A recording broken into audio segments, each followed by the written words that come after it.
Pour notre seconde collaboration avec Christie's, nous avons voulu présenter un panorama de l'histoire de la bande dessinée.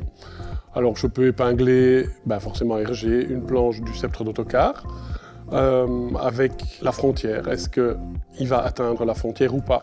En fait, c'est un code narratif qui était très utilisé à l'époque puisqu'il s'agissait d'hebdomadaires. Et à la fin de chaque page, il fallait que le lecteur soit tenu en haleine pour la semaine suivante. Donc c'est bien le cas ici. À côté de la planche d'Hergé, il y a par exemple une planche de Cuvelier aussi, du journal Tintin, une planche d'Epoxy, qui est publiée en 1968 et qui est la première bande dessinée érotique à être passée en dehors des radars de la censure. Alors que 4 ans plus tôt, Forrest avait encore été dûment impacté par la censure, alors que son Barbarella était quand même beaucoup moins érotique.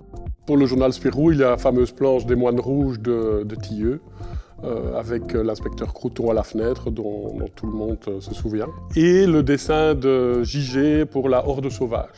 À côté de ça, vous retrouvez les plus modernes comme Nicolas de Crécy, Enki Bilal ou Philippe Geluck, qui ont ceci en commun de vouloir faire une œuvre contemporaine en se servant de leur bande dessinée comme base. Vous retrouvez également, pour le magazine à suivre, une planche extraordinaire de La fièvre d'Urbicane de Françoise Queuten. Et évidemment, ne pas oublier un inclassable comme Möbius alias Giraud, peut-être la supernova de la galaxie bande dessinée. Et pour le magazine Pilote, on n'oubliera pas de parler de la planche d'Albert Uderzo du cadeau de César, qui est, malgré l'absence des personnages principaux, peut-être une des plus belles planches de toute l'œuvre d'Astérix. Last but not least, Frank Miller nous a déposé une couverture de son Batman, pièce exceptionnelle également.